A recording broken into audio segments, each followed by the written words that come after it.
जो कैबिनेट की बैठक हुई, इस बैठक में फैसला लिया गया कि अभी और इंतजार करने की जरूरत है शिक्षक अभ्यर्थियों को। इससे आप कितने सहमत हैं नीतीश?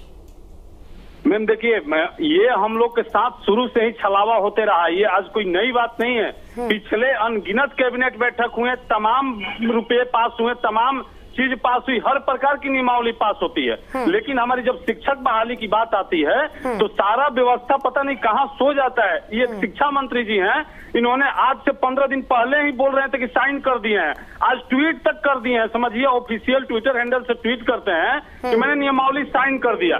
तो मंत्री जी आपने साइन करके क्या बैग में रख लिया है जी? आखिर उसको धरातल पर क्यों नहीं लाते? हमको नहीं समझ में आ रहा। सब कोई बोल रहा है नियमावली तैयार है, पेश होगा। तो मतलब कहने का मतलब यह है कि धरातल पर कब आएगा नियमावली? शिक्षक बहाली धरातल पर कब आएगा? आखिर क्या हम लोग सिर्फ राजनीतिक मुद्दा बन के रह जाएंगे?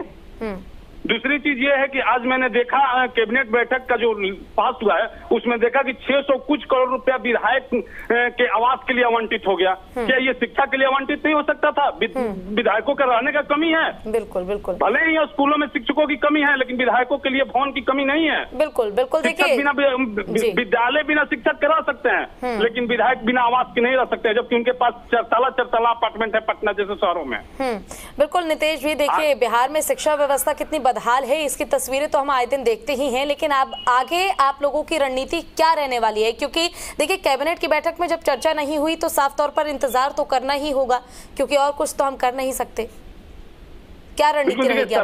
सरकार की उदासीन रवैया को देखते हुए हम लोग कल आंदोलन का घोषणा करेंगे, फिर से रोड पर उतरेंगे। हम अब शांति से जो धरना स्थल होता है वहां नहीं बैठने का काम करेंगे, हम रोड पर उतरेंगे। अब आखिर सरकार हमें रोड पर ही लाई है तो हम लोग बढ़िया से रोड पर आ जाते हैं। नहीं तो नीतीश जी, अभी तक भी तो रोड पे उतर ही रहे थे, लेकिन उससे भी कुछ नहीं हुआ ना। कोई मजबूत रणनीति तो तैयार करनी पड़ेगी। देखिए, जितना बड़ा शिक्षक आंदोलन हम लोगों ने पटना में किया, अगर सरकार को बहाली देना रहता तो दे रहती, लेकिन सरकार की मंशा ही नहीं है। सिर्फ प्रवक्ता लोग आपके ही चैनल पर हमारे साथ ही बैठ के कितने प्रवक्ता बोलते हैं कि अगली कैबिनेट में। इन प्रवक्ताओं को शर्म आनी चाहिए कि कैसे ये लोग इतना झूठ बोल लेते हैं, ये हमको नहीं समझ में आता है।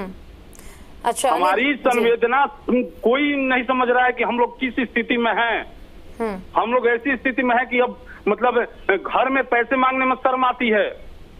इतना पढ़ा लिखा कर पिताजी हम लोग को किए, हर चीज पास कराएं, उसके बाद हम लोग रोड पर हैं। बिल्कुल सही बात है। सरकार से हम बोलते हैं, फिर से एक बार विनती करते हैं कि 27 को आपका शुभारंभ होने जा रहा है, अभिभाषण होगा। 28 को हर हाल में हम लोग नियमावली कम से कम पास कीजिए वहां से, और विज्ञप्ति उसके चंद दिन बाद उसमें लिख दीजिए, उस नियमावली में ही लिख दीजिए, एड ऑन कर दीजिए। सब आपके हाथ में है कि 10 से 15 दिन में हम विज्ञप्ति निकाल देंगे, या शेड्यूल निकाल दीजिए कम से वहां से। नीतीश जी, क्या आपको उम्मीद है कि कैबिनेट की जो बैठक अभी हुई, इसमें तो खैर फैसला लिया नहीं गया, लेकिन आगे जो दोबारा कैबिनेट की बैठक है उसमें फैसला लिया जा सकेगा, या केवल इसी तरह से दिन दिन बीतते रहेंगे और डिले किया जाएगा? मैम, अब तो कैबिनेट बैठक अभी इधर नहीं होगी। अब हम लोग का बजट सत्र शुरू होने वाला है बिहार में। बिल्कुल। तो हम चाहेंगे कि बिहार के बजट सत्र के शुरुआती दौर में 28 तारीख को किसी भी हालत में हमारी नियमावली और विज्ञप्ति के लिए दिशा में जो कार्य हो रहा है उसको पटल पर लाया जाए। ये मैं शिक्षा मंत्री जी हों या वित्त मंत्री जी हों या फिर बिहार के मुख्यमंत्री उप सबसे विनती करता हूँ, आग्रह करता हूँ आपके चैनल के माध्यम से कि आप लोग हमारी संवेदनाएं को समझिए, हम लोग दुख दर्द पीड़ा को समझिए। नीतीश जी, आपसे ये भी जानना चाहूंगी, देखिए क्योंकि आप ही नहीं, अगर हम भी कभी लाइव करते हैं फेसबुक पे या कभी यूट्यूब पे, ट्विटर पे लाइव किया जाता है, तब भी कई ऐसे शिक्षक अभ्यर्थी आपकी ही तरह हमारे साथ जुड़ते हैं जो ये कहते हैं कि मैम कब बहाली होगी। तो ऐसे में आपसे ये जानना चाहूंगी, अगर ये संभव हो तो आखिर सरकार बहाली कर क्यों नहीं रही है? आखिर क्या दिक्कत है? आपको क्या लगता है क्यों नहीं कर रही?